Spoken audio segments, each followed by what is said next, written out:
Hi everybody and welcome to our module on pulmonary embryology. The first thing you should know about the development of the lungs is that the lungs form as an outgrowth of the GI tract. The first structure to form in utero in terms of the lungs is called the lung bud. It's also called the respiratory diverticulum, and it is an outgrowth of the foregut, which is the future esophagus. If you look at this drawing on the screen, this is a drawing I go over in detail in the video on GI embryology. But for our purposes here, this is the foregut, the portion of the future GI tract up near the head, and there's this little bud coming off of it, and that is going to form the trachea and the lungs. And this all starts to happen in terms of the lung bud at about 4 weeks of development.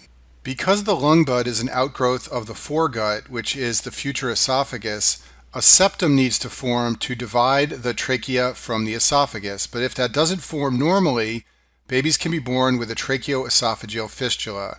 This usually occurs together with another anomaly called esophageal atresia. The most common form of tracheoesophageal fistula with esophageal atresia is what's shown on the slide here. I talk about this in much greater detail in videos in the GI section, but the esophagus ends in a blind pouch like shown here, and the trachea has a fistula connecting it to the esophagus and the stomach. In babies born with this condition, the esophagus doesn't connect to the stomach, so accumulation of secretions will occur in the esophagus, and the baby will have drooling, choking, and vomiting. In addition, in these babies, you classically cannot pass an NG tube into the stomach. That's because the nasogastric tube cannot go beyond the blind pouch of the proximal esophagus. These babies also have a fistula connecting the trachea to the esophagus and the stomach, so that can allow air into the stomach, causing gastric distension and air that you can see on X-ray. You can also have stomach contents reflux into the trachea, causing aspiration pneumonia and respiratory distress in a newborn.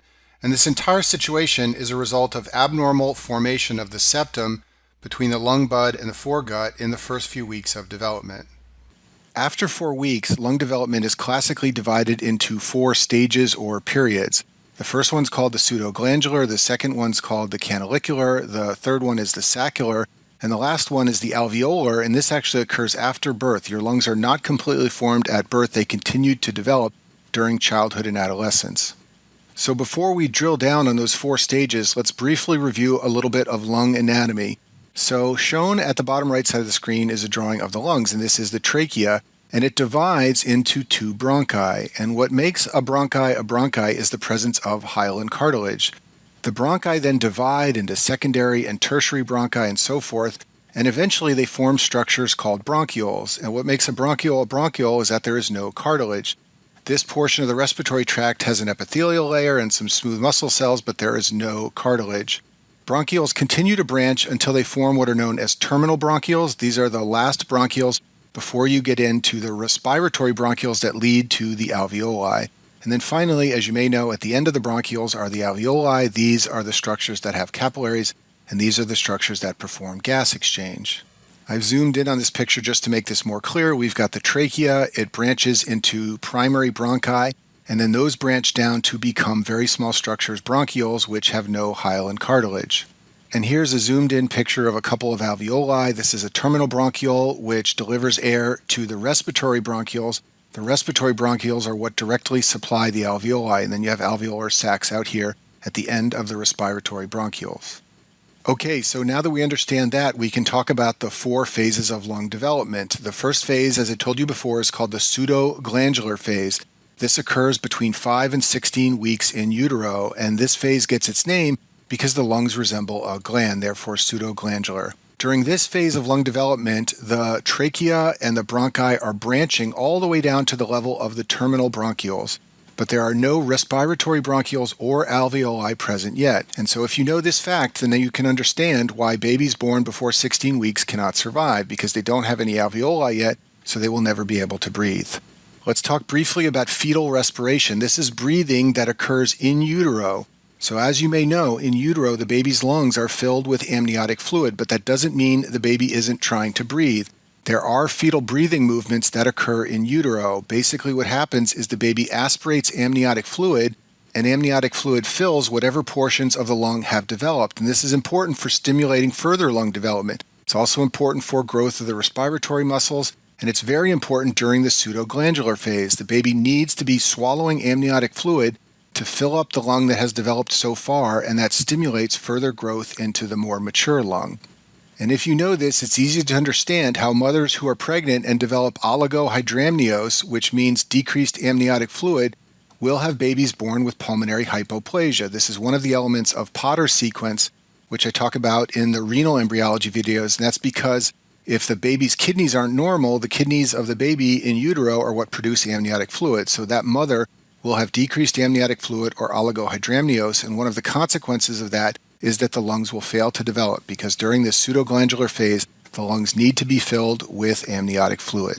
Now let's talk about the next phase of lung development. That's the canalicular period. This occurs from 16 to 26 weeks in utero. During this period, the terminal bronchioles divide and start to form those respiratory bronchioles, and those bronchioles divide and start to form alveolar ducts. And at the end of this period, you're starting to get some alveolar structures, and survival after birth is possible.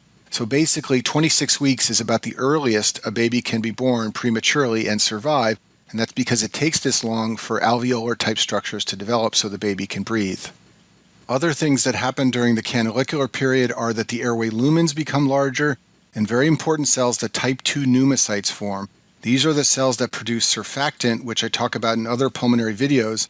What surfactant does is it lowers the surface tension to keep the alveoli open. The next phase is the saccular period. This occurs between 26 weeks of gestation and birth. During this period, the terminal sacs, which are primitive alveoli, begin to form.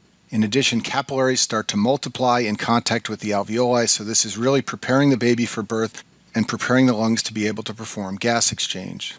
And the last period is the alveolar period. This period occurs generally after birth. It starts around the time of birth, maybe a few weeks before, and it continues throughout childhood and even adolescence. At birth, only about a third of the alveoli that you will ultimately have are present. After birth, during childhood and adolescence, there is an increase in the number of respiratory bronchioles and alveoli, so lung development is not complete at the time of birth. It continues all the way through the age of 10. Some sources say even through the ages of 15 to 20. During the alveolar phase, a process called alveolarization is occurring, so let's talk about what that means. In alveolarization, the air spaces are subdivided. New walls form called septa, and this septation divides up the alveoli that are present to make more alveoli. To understand this better, let's look at this picture on the screen. So in the top left corner is an image of what the lungs might look like at the time of birth, and you can see that there are these large air spaces. In the bottom right corner is what the lungs might look like after alveolarization. You can see that the large air spaces have been divided up into smaller air spaces, which are much more numerous. What this does is greatly increase the surface area for gas exchange. Even though the air spaces are smaller, there are so many of them that there's much more ability for gas exchange. And this is what's happening during alveolarization, which, as I said before, begins at birth and continues into childhood or adolescence. There's a clinical tie-in terms of alveolarization, and that has to do with the disorder bronchopulmonary dysplasia. This occurs in babies that are born prematurely. They're often treated in the NICU with things like surfactant, oxygen therapy, and mechanical ventilation. Although this keeps the baby alive, it also causes damage to the lungs. Oxygen can cause toxicity, and there can be lung trauma from the mechanical ventilator inflating the lungs. The result of this is that alveolarization after birth does not progress normally, so these babies, when they grow up, often have lots of respiratory problems during infancy. The good news is, because as we talked about before, alveolarization continues throughout childhood and into adolescence, these children often get better during the course of their childhood, because even though alveolarization did not occur normally when they were born, it does occur normally as they get older. So here's a drawing of how the lungs form. You can find similar drawings in your textbooks. First, the lungs begin at about 4 weeks. That's when that bud comes off the foregut, the future esophagus. The lungs then enter the pseudoglandular phase, where the bronchioles are formed, then the canalicular phase, where the respiratory bronchioles and the early alveolar sacs form. The saccular phase gets its name because that's where the alveolar ducts or sacs begin to form. And then alveolarization occurs after birth and into young adulthood, and that's where the alveoli continue to increase in number. If anything disrupts this process of lung development in utero, that leads to pulmonary hypoplasia, which means underdevelopment of the lungs. The first potential cause of pulmonary hypoplasia we've already discussed. That's oligohydramnios. That's when there isn't enough amniotic fluid for the baby to swallow and fill the lungs. And for this reason, pulmonary hypoplasia is one of the components of Potter's sequence, which I talk about in the renal embryology videos. The second reason a baby could develop pulmonary hypoplasia is if they have a congenital diaphragmatic hernia. This sometimes occurs in babies who have defective formation of a structure called the pleuroperitoneal membrane. Basically, these babies have a hole in the diaphragm and their abdominal organs herniate into the chest, and when this happens, this leads to underdevelopment of the lungs. This is often a fatal condition. If we go back to this slide, remember that the lungs bud off of the foregut, the future esophagus, and then they grow downward toward the abdomen. If there is a hole in the diaphragm and abdominal contents push up into the thorax, then the lungs won't be able to grow and develop. Moving on, let's talk about bronchogenic cysts. This is a congenital anomaly that is caused by abnormal budding of the foregut, and they're usually found in the mediastinum. And this should make sense to you because, as I told you before, the foregut, which is the future esophagus, gives off the respiratory bud, which goes on to develop the lungs. Well, sometimes there's another bud that comes off and doesn't grow any further, and that forms a bronchogenic cyst. So these are going to be found in the mediastinum, very close to the esophagus. They contain clear fluid in most cases, but if they develop infection, which can sometimes happen, you can sometimes see an air fluid level inside of the cyst. Some other details of bronchogenic cysts are shown on this slide. They do not communicate with lungs. As I just showed you, they bud off of the foregut and don't grow any further, so they will never have a connection to the future lungs that develop. They are lined by respiratory epithelium, which is columnar ciliated epithelium. Basically, they think they want to become the trachea and part of the respiratory tree, but that never happens. The walls contain cartilage. That's one of the diagnostic criteria if a bronchogenic cyst is removed surgically. They're usually asymptomatic. Radiologists find these all the time when someone has a chest scan for another reason, but in rare cases they can become infected and lead to pneumonia, or if they're really large, they can compress the airway. Here's a picture of one right here. You can see it's in the center of the chest, beside the lungs, right behind the heart.